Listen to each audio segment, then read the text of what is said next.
Hello and welcome to the Long Island Weather Report. It's around 10 o'clock. It is February 19th, 2025. And once again, the sky's sort of cleared out a little bit for tonight, but we do have more clouds rolling in. You can see there's that storm system going well to the south. If we were to look at the radar, you'll see that that's where all the snow is.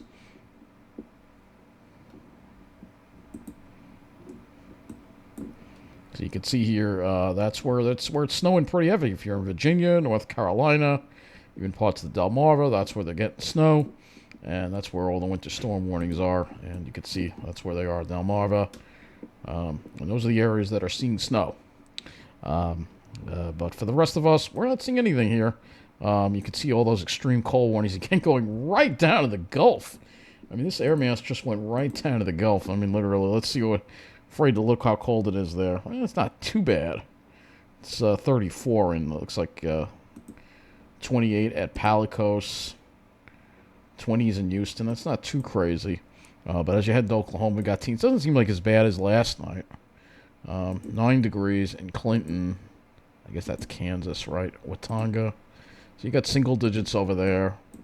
Now it's spreading a little bit further to the east a little bit, so you can see where the cold is. You still got 0 degrees in places like Topeka, Kansas, where it's 0. So, yeah, it's still colder in Kansas than here for sure. Much colder in Kansas than it is here. And, yeah, you don't want to be over here where it's negative 20. A negative 9 in Jamestown. So, yeah. Fargo is 0. So that's where the cold air is, the really bitter cold air. But today was still fairly chilly, and we got temperatures in the mid-20s right now. 25 at Islip. The wind's not as much of a factor today. West-northwest wind is 7. So we don't have to deal with too much of the wind issues that we're dealing with. High temperatures today, around 30 degrees, pretty much the entire area. And a good amount of clouds around as well during the day. A lot of high clouds, jet junk. Lows were in the upper teens. Not much. It looks like it was trying to have radiational cooling at West Hampton. They got down to 12 and 13, actually 15 at Miller Air Park. So there was trying to be a little bit of radiational cooling, but it never really materialized.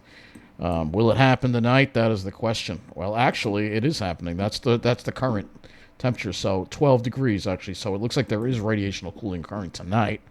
That wasn't from this morning. I thought it was from this morning, but no. This morning it only got down to 19, so because of the wind. But the winds have relaxed a little bit. Yeah, it's calm at West Hampton, so just high clouds. So single digits a good bet for the Pine Barrens tonight.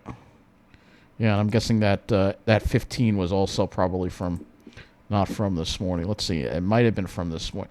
At Miller Air Park, it was from this morning, I think. Yeah, they had a little bit over there, a little bit of radiational cooling tonight. They'll probably get it as well, as the we'll have to see if the winds are going to subside or not. Most areas are still reporting wind out there.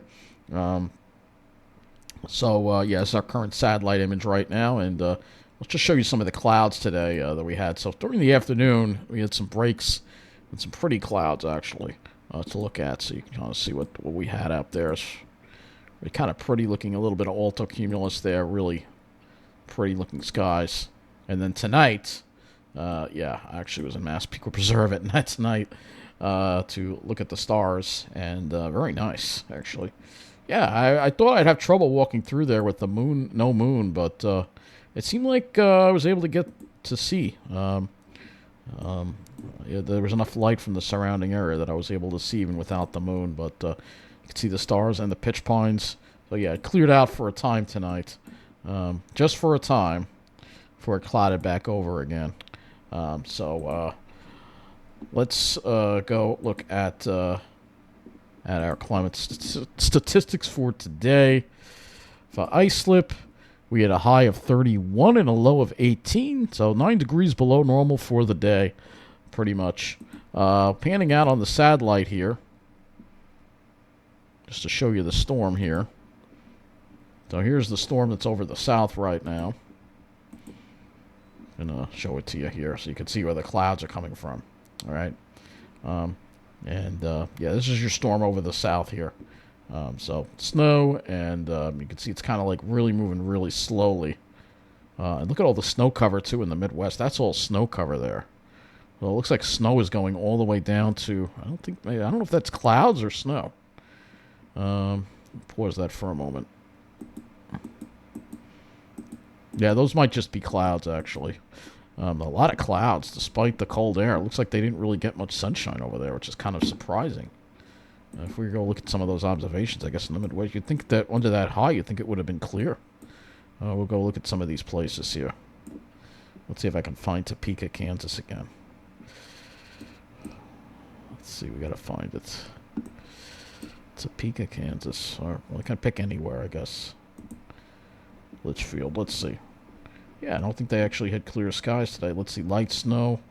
Yeah, a lot of clouds around today. And some precipitation at times, too, with haze and light snow. I don't know why that haze, but... let's go to the weather map and figure out why that is. Okay. There's high pressure over that area, which is kind of strange that there would be snow. I guess it's just a dirty high. Usually Arctic highs usually have clear skies behind them, but, you know, the rules, thanks to climate change, the normal rules that we have are not normal rules anymore. So there's your high pressure system there going all the way down to the Gulf. We got the low here moving out to sea. And you have an upper level low as well. So there's an upper level piece over here. This is the coast. This is the southern stream storm, and this is the upper level low. So they never really met up. So models were originally having this move a little faster, catching up to this, and then pulling it up toward us, and then we would have had that big blizzard here. But that didn't happen, and that's why we are now getting barely any snow at all from this thing. So let's go look at the models and show you. Here's your storm, just staying very suppressed, well to the south. Maybe the Cape gets brushed with a little something. We may get a little flurry from the upper level low tomorrow afternoon and tomorrow night. And then that moves offshore, and then we've got the high pressure building in for Friday, which hopefully will bring us sunshine. But notice the isobars. They're still tight, so we're going to be dealing with wind. Less wind for Saturday, and then Sunday we'll see that moderating trend. So let's go to the HRRR here. So here's the HRRR. You know, again, look at this storm as it goes by to the south here. And just to show you, you can see what happens here. First of all, I want to go back to an old run of the GFS. It can be an old run of the NAM, whatever. It can be an old run of the HRRR. Let's just do an old run of the HRRR here. Well, I can't.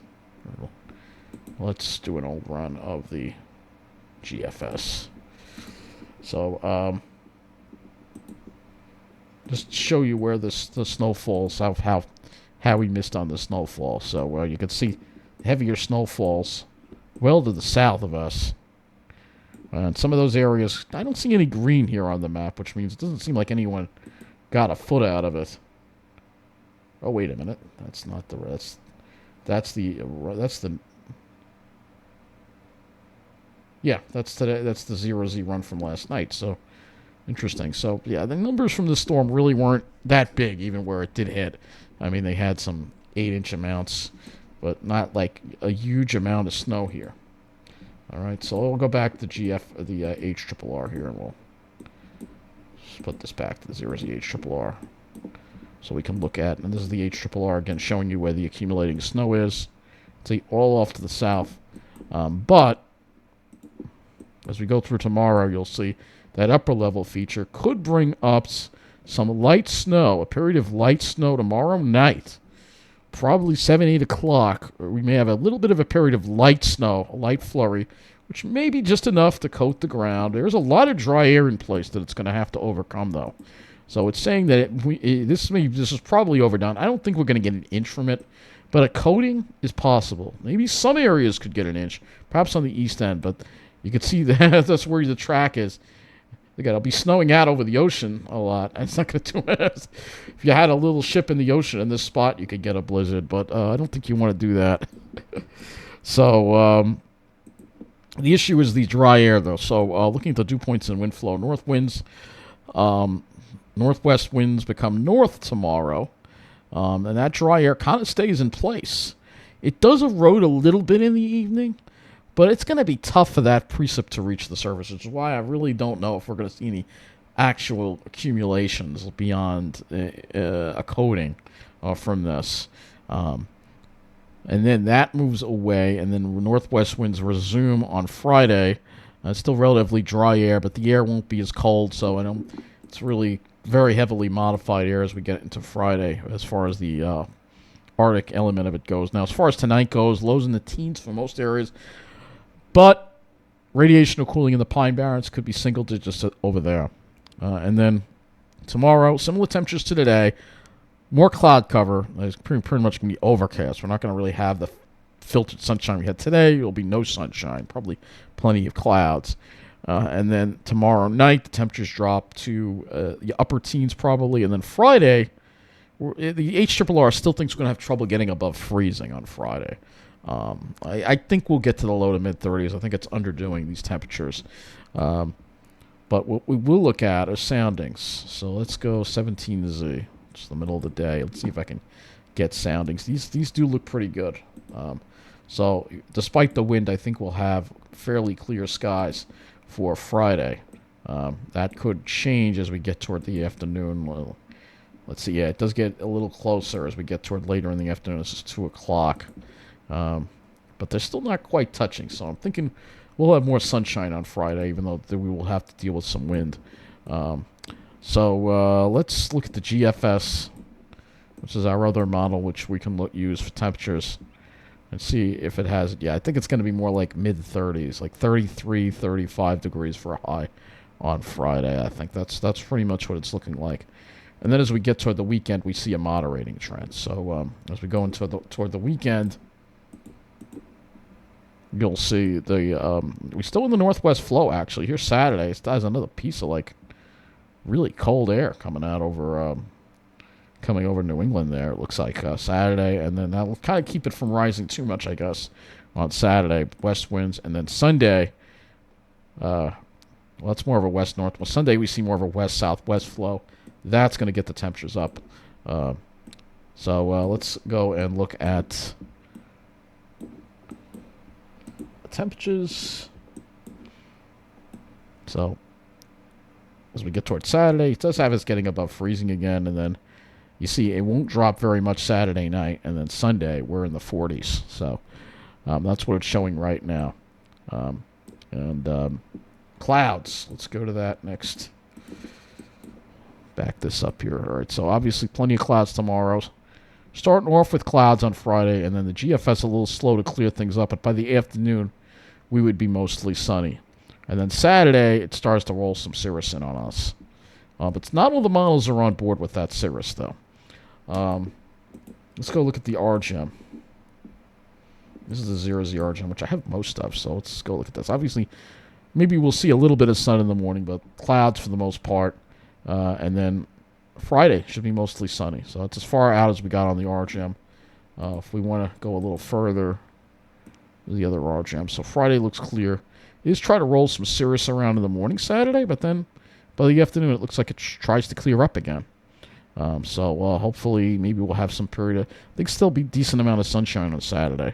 And then you can see a little disturbance there. There won't be any precipitation with that, but by the time that moves away, as we get into Sunday, it should mean more sunshine hopefully for Sunday, though it could be filtered with some cirrus around. There'll still be a lot of upper level moisture around. Because of obviously now we're not in a cold air mass anymore. We're in a warm air mass with warm air advection.